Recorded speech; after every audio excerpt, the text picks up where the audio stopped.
Hey, hello from the Hashknife.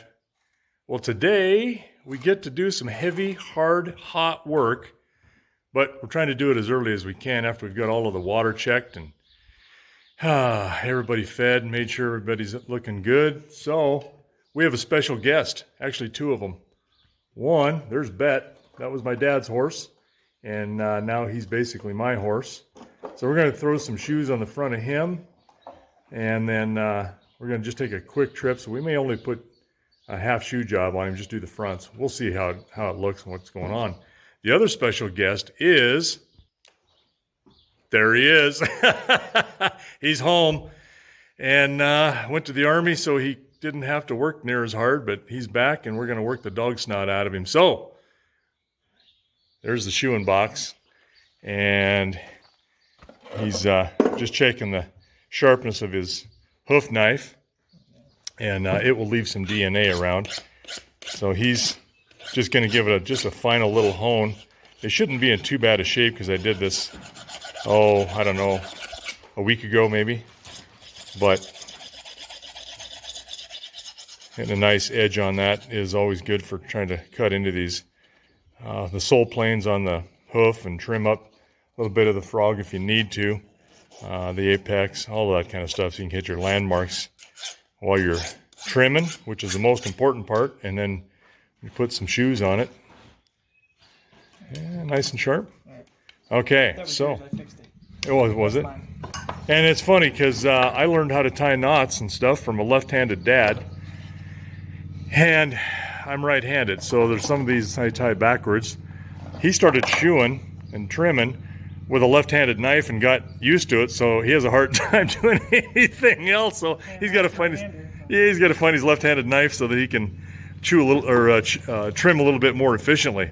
All right, so he's gonna first take a look at his tools, see what kind of shape they're in, if they're all there.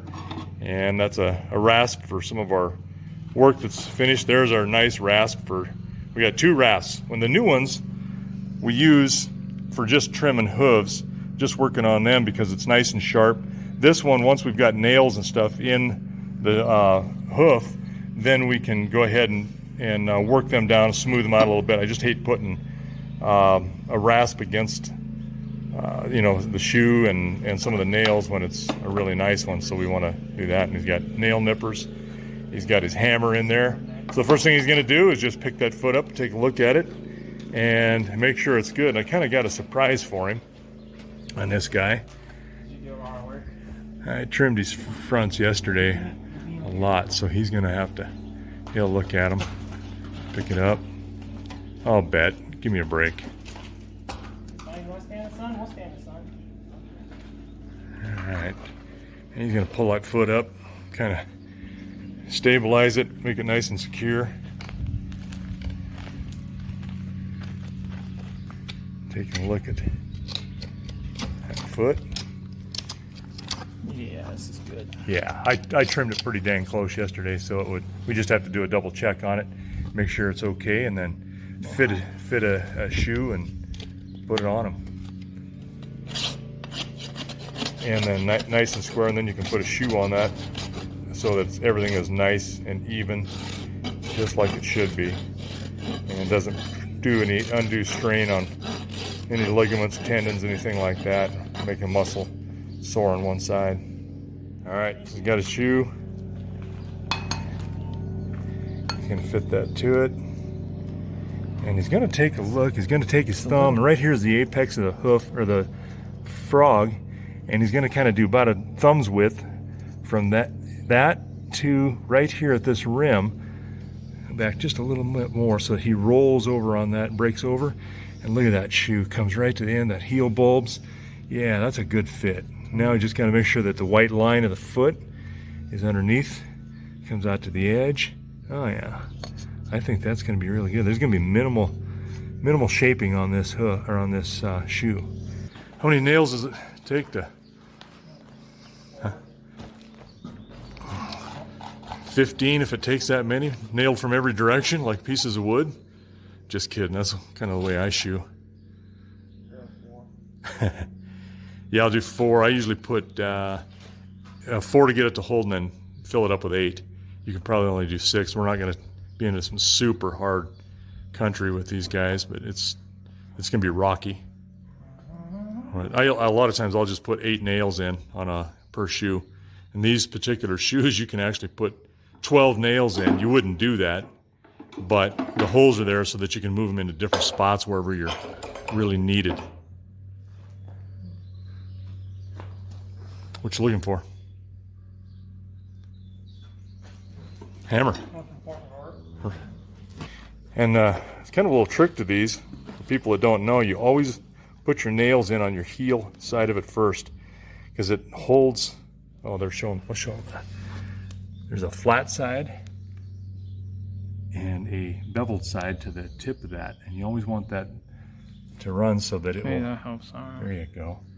So the bevel will push that to the outside. So the flat side always goes to the outside, so the bevel on the inside pushes that out, not up the hoof wall, and it comes out. But anyway, if you do the heel end of that first, that tends to stay in place better. If you put the nail up on the toe, it's kind of it's about holding something on a fulcrum, and it thing can move all over the place. There you go. Looking pretty good. And notice how he's got that beveled out. There you go, flat side out, bevel. And then this is the important part.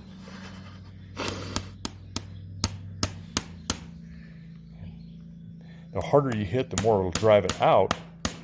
So you get it started. It's coming out hard. Actually, not bad. Hit it harder. So you see how he tapped and it comes out. He's concerned to come out a little high. That'll take. You're still good because you can now. Now he's going to get a hold of that and he's going to roll that nail down instead of twisting it. Don't twist it yet. Roll it down. There you go. And now you twist it. And that nail's actually in a pretty decent spot. It is a little touch high, but not bad at all.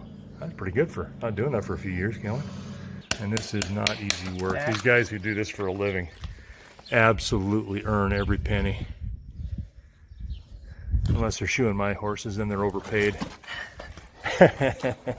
All right, so we got the first 4 on.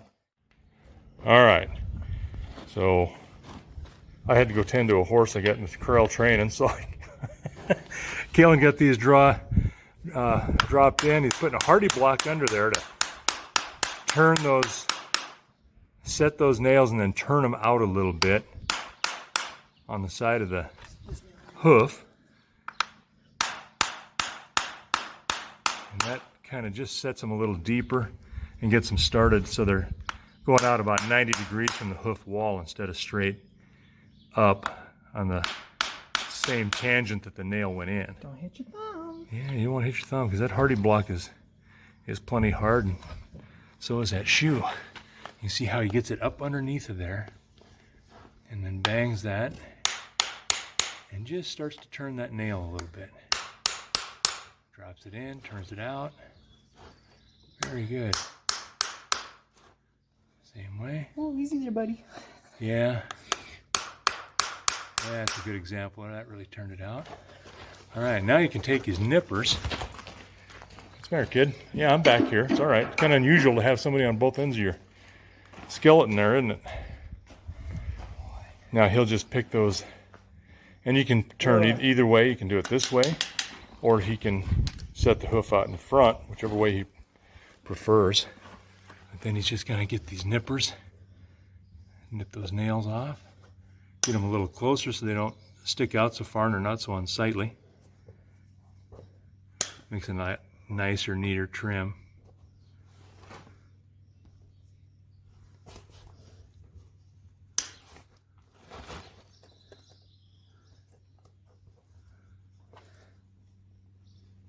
That was a good one. And the same way here.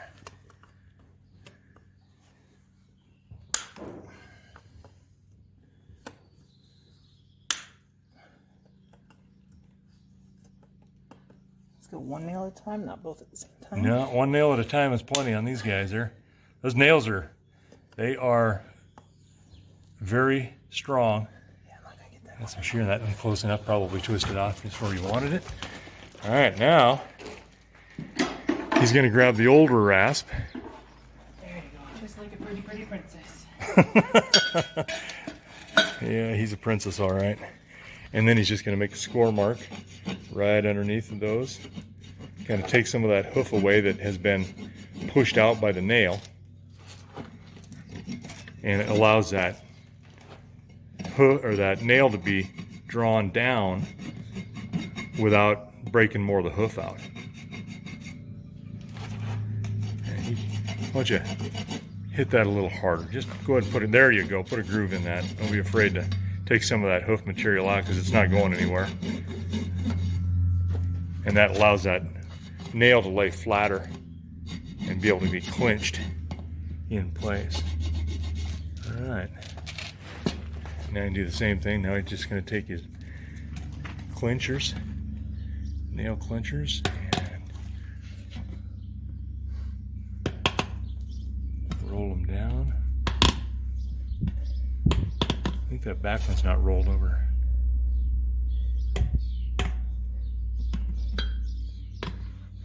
You get them? A little more.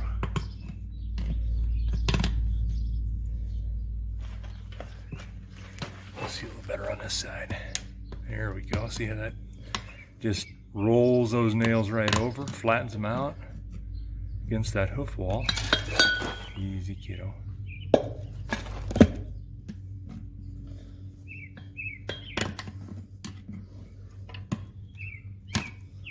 There you go. And you can go over them again if you want, but I think they're probably pretty good. And so then he takes his rasp again and then just kind of dresses that up so those nails aren't real sharp. This side, yep, not that side. Exactly, yeah. The fine side. You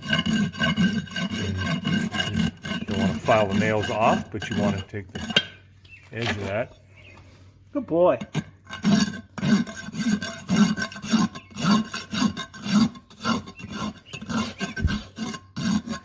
And then he's going to work this toe down a little bit too. Now that side. On that side.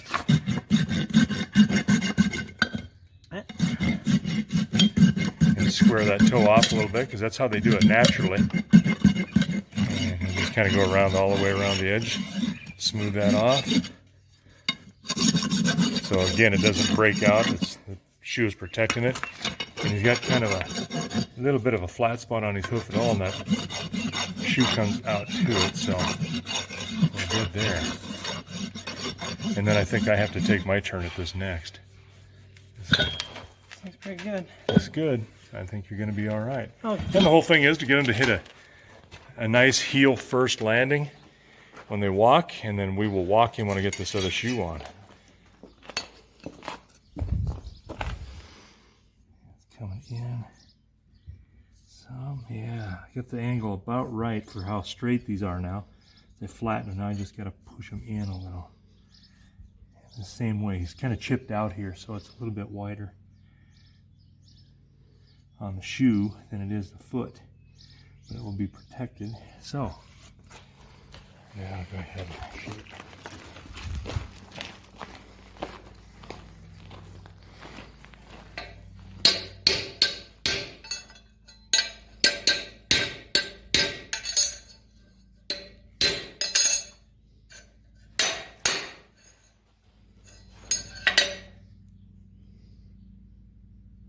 I have to make a big issue of everything.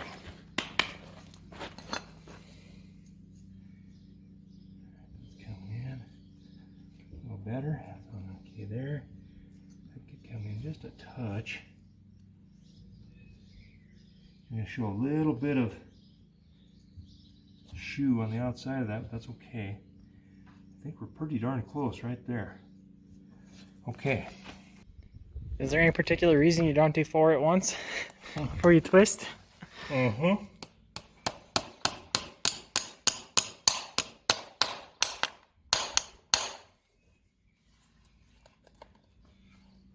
There it is. A particular lesson that I learned when I was about 15 years old. I was shoeing a horse. My grandpa was watching me. And he said, boo, boo. You give me that back. And don't bend my nail. Here we go. Good. Well, if you want to move in the shade, I'm okay with that. And he told me, he said, you want to clench those over, kid. Clench it over when you do it just like this. And I didn't listen, and I had all 4 of them with big old spikes sitting out there. And that horse pulled back just like he did none. Pulled just like this. Practice on that side. And I had a brand new pair of pants.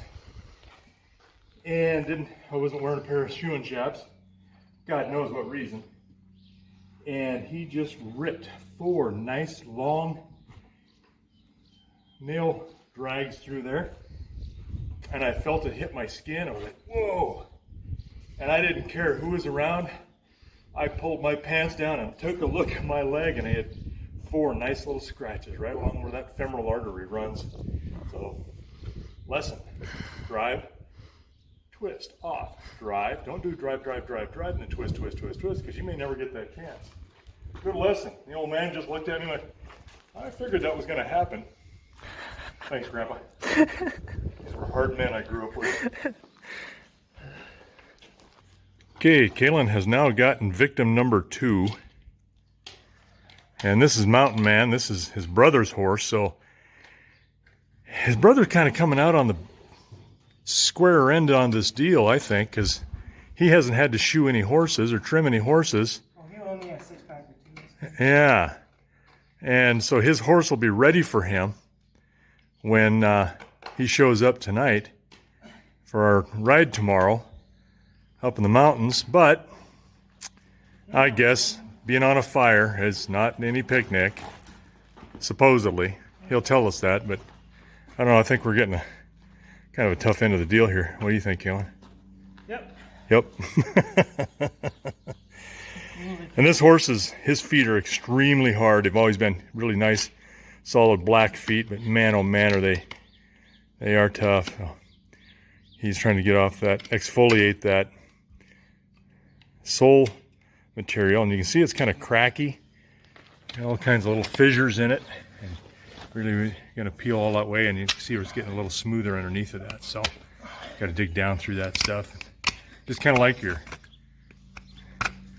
skin cells that need exfoliated. There we go. Now you got it. Now you won't get any deeper than that. That looks really good. Getting there. And it looks like it's peeling out of there easy, but this is sure taking the sharp off of this knife, I'll bet. Okay, Calen, you breaking a bead yet? Yeah. Starting about that 10 o'clock position, working his way back, using the sole of the foot as a guide, because you don't want to dig deeper than that. And see how he's just kind of letting that glide through at the same angle as the foot is, right back all the way through to the heel, and take all that extra material off of there, and not digging too deep, because you can rasp that down. And it's just something you think about as you're doing. But for those that have never done this before, there you go. And you notice how that heel is a little bit high. He left that high on purpose so he can rasp it down and be much, much more accurate and not dig it down and take too much material off. Kind of comes right back, doesn't it? Yeah. Haven't shot a lot of horses, but definitely trimmed a lot. Trimmed a lot of horses. You shot a few, but it's a skill that you get slow at it because you're just rusty. But man, it comes back in a hurry. Unfortunately. There you go. Nice. Looks Stop good. leaning on me, man. 1400. Yeah, and this Lardo loves to use you as a rest. Look at that face. Look at that face. Yeah. Okay, just a touch more. Another eye always helps. Sometimes when I'm not sure, I'll set that foot down and just come back to it and look and you go, oh, I didn't see that before. So that's kind of what I'm doing. I'm going to take off just a little bit more of this toe. a little bit more of this Inside heel. inside heel, just a bit.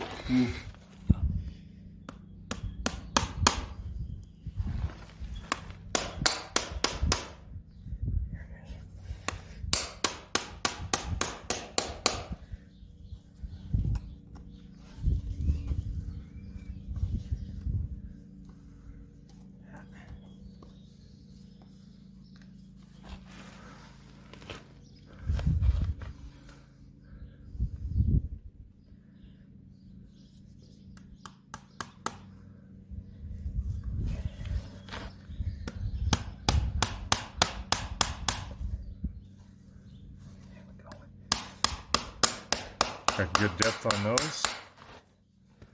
All right, I like it. You just kind of, you can feel it as you're doing it too. I can't describe it, but you know when you're setting a good nail. Look at him. You're like, hey, it feels funny. It's not good on old backs, and it will make young backs old. I want that foot to come down either flat or heel first. And go ahead and walk him across that flat gravel there.